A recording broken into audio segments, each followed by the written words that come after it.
पुणी अशांत कलिंगनगर हक पाई कलिंगनगर विस्थापित जमिहरा और क्षतिग्रस्त विचार मंचर महासमावेश। कलिंगनगर शिल्पांचल विश्वर इस्पात नगरी भाव में परिचित।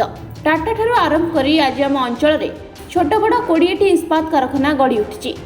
कलिंगनगर विस्थापित जमिहरा और क्षतिग्रस्त विचार मंचर विराट समावेश आंबगड़ियास्थ वीरभूमि ठारे बुधवार अनुष्ठित हो जाइछि। एही विस्थापन विरोध जनमंच सुकिंदा संपादक रवींद्रनाथ जारिकांक सभापतित्व में आयोजित एक समावेश अनुष्ठित होइतिला।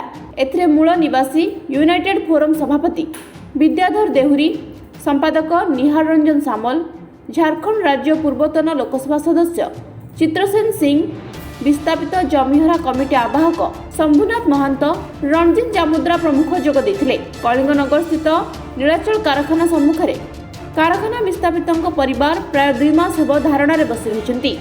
एपर्यंत सेमानक दाबी प्रति केही कर्णपात करिनाहंति। एही धारणारे विभिन्न विरोध मंचर कर्मकर्ता माने शामिल होइतिले। 100 किलोमीटर की पद यात्रा 13 दिनों हम लोग की थी।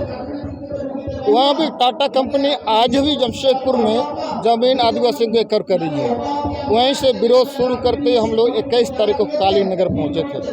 यहाँ भी हमारी आदिवासी जनता ने हमारा स्वागत किया और हम लोगों ने लोगों को जागृत किया यहाँ कि अपनी ज़मीन ही हमारा अस्तित्व है।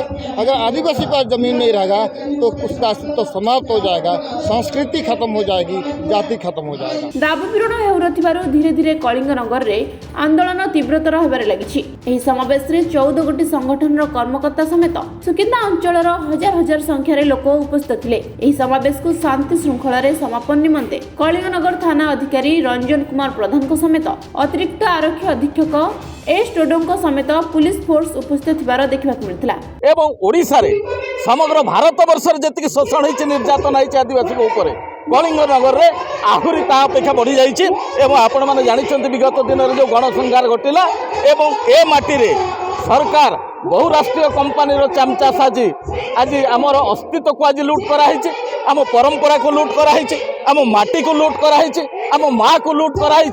एइथिपाई आज जो प्रस्तुति पर्व ए आगामी दिन में एक विशाल युद्ध पाई एक बटवृक्ष सदृश ए युद्ध समग्र ओडिशा को नहीं सरकार विरुद्ध एक आंदोलन हेब एवं सरकार को पतन करा जिवो। केपीओर जो टाटा विस्थापित लोक मैंने जो धारणा देइछन्ति जे जो लोक मैंने मृत्युवरण आगुरी करथिले तांको बदले जो चाकरी पे दाबी करूछन्ति सेटा हमर हक दाबी आउ आम समस्त विस्थापित क्षतिग्रस्त हिसाब से आम से दाबी को समर्थन करूँ एवं आपण मान माध्यम इंडस्ट्री को एवं सरकार को मैंने जन दूँ जे जो आरपीडीसी मीटिंग रे आरपीडीएस मीटिंग रे फाइनल है कि नीलाचल पीरियड रे मृत्युवरण कर सारा पर जो चाकरी पाई सेटा एवं टाटा कंपनी जो नीलाचल नेला टाटा पाखे सीआई दाबी अच्छी जे बर्तमान जो 60-70 लोक मृत्युवरण पाई पुनर्बार डायरेक्ट टाटा स्टील चाकरी दिजाव बोली आम जो दाबी अच्छी एटा हमर न्याय दाबी।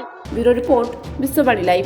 Start your day with exotic fragrance of Prasa deodorant body spray क्योंकि लग्जरी का दूसरा नाम है Prasa. Try today Prasa Exotica deodorant body spray. Be royal. For distributorship call 9938886725.